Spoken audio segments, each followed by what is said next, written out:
Now back to the show. This is AM 650's The Law Show. Nice to have you with us. I'm Sterling Fox. In studio with me, Andrew Aguilar and Ryan Black, both lawyers with McMillan LLP here in Vancouver. There are offices. This is a very large Canadian firm with offices in Montreal, Toronto, Calgary, Vancouver, and Hong Kong, as it turns out, Ryan. Yes. Recognizing, I suppose, particularly from a Vancouver perspective, Hong Kong makes perfect sense, right, given our affinity to Asia, right, and our knowledge of what that represents. Are they as enthusiastic about the office in Toronto or Calgary as we all are clearly here in Vancouver? Yeah, I mean it's an interesting. Yes, first of all, the firm is very positively moved in Hong Kong. I would bet. And in reality, Hong Kong acts as a gateway to a lot of the rest of Asia. Sure. Because it is this kind of westernized area of Asia that makes a lot of sense for a Canadian firm to be in. And we practice Canadian law there. We don't really practice Hong Kong law, so we don't do Hong Kong deals. Right, because you're doing deals here in Canada for clients who are based there. So let's say a Chinese client wants to say buy some mine in Canada, or wants to raise money on the Canadian capital markets.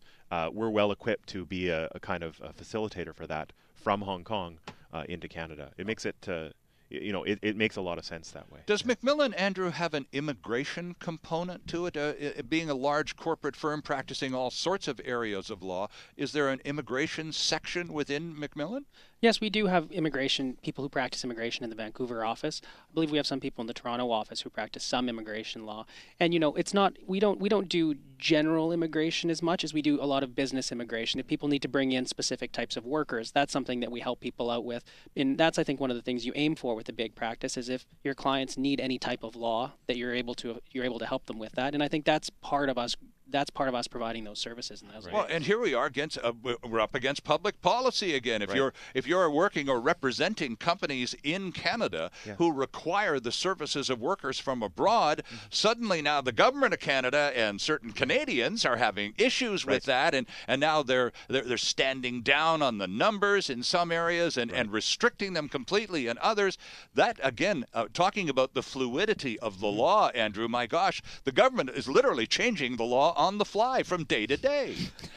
It might feel like that at times, and it's definitely a hot button political issue. Sure. So I think, we really just try to work for our individual clients and try to help them with what their interests are, which can be on different sides of the debates, different debates. But we just really need to work forward and, try to really find the best way to bring their interests forward and to be their advocate on those particular issues, and to not, I think, particularly from our side, weigh in just purely to the political portion of it. Right, but you would have to at least be able to analyze what today's position is, so you can advise your client to maybe not today, maybe we'll wait till tomorrow and move on that file, because you've at least got to be aware of that, right? We absolutely have to be aware, and I think that's where it's helpful from the solicitor side, from Ryan's point of view. You helping people when they're structuring their deals, when they're deciding to help how they're going to bring in workers or something like that. We can provide them with the risks. And then from the advocacy side, you have to be quite aware of what the issues are, how things are going to seem, and help them devise a strategy on how they would address it if a conflict arose. Right. And I think, it's interesting because, a public policy decision might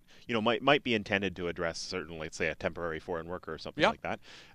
But, it's very interesting how business reacts to all these sorts of things. Like, it can be as simple as, I need to send someone from the United States to Canada to do a trade show here. How do I do that? How do I work the immigration system to do that? And when the public policy is kind of throwing immigration in flux, as simple as sending a sales rep over the border to help close a deal can be a complicated issue. Right. So business reacts to these things in ways often that the government doesn't intend.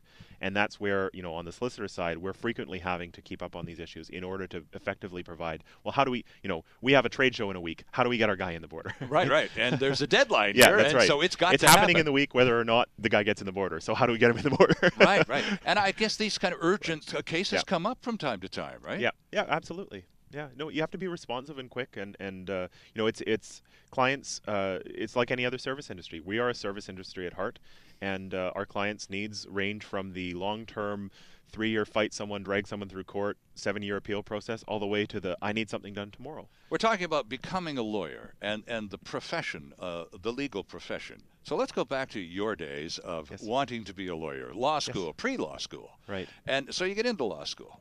Okay, here we go. we can now put it in drive and roll. How many of your peer group from law school were unabashedly there to become zillionaires?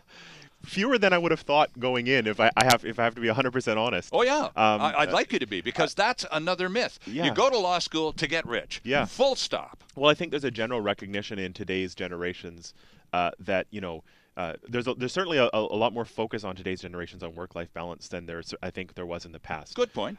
And so I don't think people come into law school with as many of those expectations as they may have in the 80s and 90s. But there certainly are people like that. I just found like more often people were just smart, hardworking, loved to learn, wanted to go to law school for that reason, and it was a really good environment for that. I went to I went to the University of Victoria, which is a much more social justice oriented school. So I think it was, it was definitely outside of the norm if you were interested in going in and making if you were that mercenary. If you were just that person looking to make money. It was all, a bunch of people who were really passionate about certain issues, who wanted to advocate for their various causes and saw this as a great platform for them to be able to actually make a difference. And, that was a great environment and a great way to learn with all these people who are just really passionate about various things. And, once you're in business, it's easy enough to pick that up. Right. But it's easier when you're learning about business and dealing with individuals, and you enjoy those individuals and you see how hard they're working and they're doing things to, kind of understand business in that context, as opposed to coming in thinking about it just as generically as business and being, pro-business when you're learning or something like that. Yeah. So it was a slightly different perspective from the school, and I quite enjoyed it. The attrition rate, the dropout rate in the legal profession is very high in years 1 through 5. Andrew, you're in 6. You're home free. And, of course, Ryan's been around for 10 years. Yeah. But why is that? Why is the dropout rate so high in the first 5 years? Is it challenging just to make a buck? I mean, is it the flip side of being a zillionaire? It's a tough road to hoe? We're compensated well, and there's a reason for it. It's a hard, you work hard as a lawyer. It's very demanding. It's very stressful, and you're somewhat shielded from that in law school. Law school is great at preparing you academically for being a lawyer. It's maybe not so great at preparing you to actually practice the law, because you might have 1 or 2 assignments over the course of your law school career term to deal with, but on any given week, I might have 15 or 20 assignments to deal with, and they all are very, very urgent. And so that type of thing can be very draining and demanding on people. I also think people's expectations are a little bit different. That when coming into law school, you have a certain perception of being a lawyer. When you become a lawyer, you realize how broad and diverse it is, and you see, like, maybe this isn't the area for me. Maybe I should do something else that I could still be a lawyer in and go do something else. Or maybe I could use my law degree for some purpose that I didn't even originally think I could use it for. So once you get into practice and you see what business people are doing and you see what other lawyers are doing, the world just kind of opens up to you in a lot of ways. So a lot of people, they don't get burned out, Andrew. They literally look at other options and see them as being more viable and walk away. What's your take, though, on the high attrition rate? Yeah, I agree with that. I think, there's so many different ways of being a lawyer. And, there's certain easier or more straightforward paths, going into a large law firm and to doing a certain type of business work that might not be for everyone when they realize that they're in there. And they don't really know it until they get in. And I think I really think the attrition rate is because there is a lot of options for lawyers. Okay. Once you have that degree, you can find so many different passions and the different ways to practice the law that you can really follow them. I had a very good friend who was a roommate that had a degree in playing the trumpet. He had a music degree coming in. Went and got his law degree, started practicing at a big firm, realized it wasn't really for him, and was able to find a job in The Hague working at an international criminal court. Wow. So, if you've got different options and you can follow your passions, it gives you the opportunity to do so for some people. And some people, the reality of the day-to-day of being a lawyer for certain aspects, isn't really what they had thought.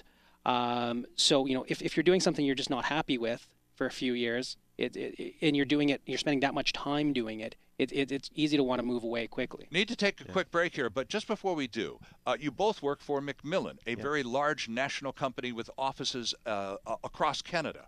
Does relocation and travel therefore become a possibility as an employee of such a company? If you wanted to try out Ontario for a few years, could you move internally and just do that lateral move? Yeah, well, we certainly have had, we have a couple of colleagues in our Vancouver office who have come from the Toronto office. We've had people go the other direction.